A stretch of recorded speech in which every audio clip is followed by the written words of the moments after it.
اللہ کریم نے جو قرآن کی شان بیان فرمائی، الف لام میم تلک آیات الکتاب الحکیم، الف لام میم یہ حکمت والی کتاب کی آیتیں ہیں.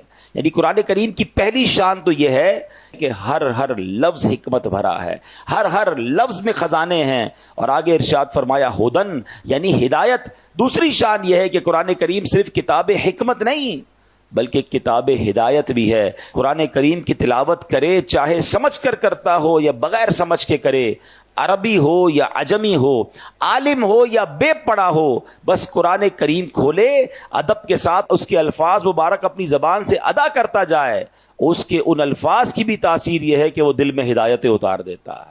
سمجھ نہ بھی آئے تو تلاوت قرآن امپیکٹ رکھتی ہے. آج بھی آپ دیکھ لیں، ہم میں بہت سارے ایسے لوگ ہیں جن کو قرآن سمجھ نہیں آتا، لیکن کوئی بہترین قاری تلاوت کرے، کوئی بہترین قاری تراویح میں پڑھ رہا ہو تو قرآن سنتے جائیں تو دل نرم ہو جاتا ہے، آنکھوں سے آنسو نکلنا شروع ہو جاتے ہیں. اٹ مینز قرآن دل پر براہ راست اثر کرتا ہے. اور آگے فرمایا وَرَحْمَةً لِّلْمُحْسِنِينَ، اور رحمت ہیں نیکوں کے لیے. تو قرآن کریم کی تیسری شان کیا ہے؟ جو اول تا آخر رحمت ہی رحمت ہے.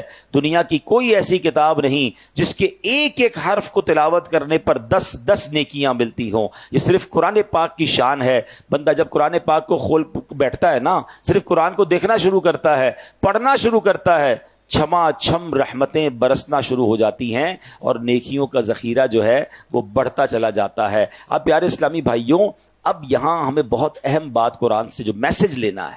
آج ہم میں سے بہت سارے لوگ کچھ نہ کچھ پڑھ رہے ہوتے ہیں، کچھ کتاب سے پڑھ رہے ہوتے ہیں، کچھ فیس بک پہ پڑھ رہے ہوتے ہیں، کوئی یوٹیوب پہ دیکھ رہے ہوتے ہیں، کچھ سوشل میڈیا پوسٹیں ہماری نظروں سے آ رہی ہوتی ہیں، گھنٹوں ہمارا کچھ نہ کچھ ہماری آنکھوں کے سامنے سے گزرتا ہے، لوگ پڑھ رہے ہوتے ہیں. کچھ بھی پڑھنا ہو اس میں پہلی بات یہ چیک کرنی ہے کہ پڑھ کر ہدایت ملے تو پڑھ لو، فضولیات پر مبنی ہے تو بچ جاؤ. جو پڑھ رہے ہو اس سے حکمت و نصیحت ملتی ہے تو پڑھ لو، فضولیات ہیں، گمراہی آتی ہے، نیکی سے دور ہو جاؤ گے، اس سے بچ جاؤ. اگر اسے پڑھ کر ثواب ملنے کی امید ہے تو پڑھ لو، اور ثواب ملنے کی امید نہیں بلکہ گناہ کی امید ہے، اس سے بچ جاؤ. تو اب یہ کلیہ سامنے رکھ لیں کہ کیا دیکھنا ہے، کیا سننا ہے، کیا نہیں سننا، کیا پڑھنا ہے، کیا نہیں پڑھنا. اگر یہ بات ہمیں سمجھ آ جائے تو قرآن نے اپنی شان بھی بیان کر دی اور رہتی دنیا کو پڑھنا، سننا، دیکھنا کیا ہے اور کیا نہیں دیکھنا اس کا فارمولا بھی بتا دیا.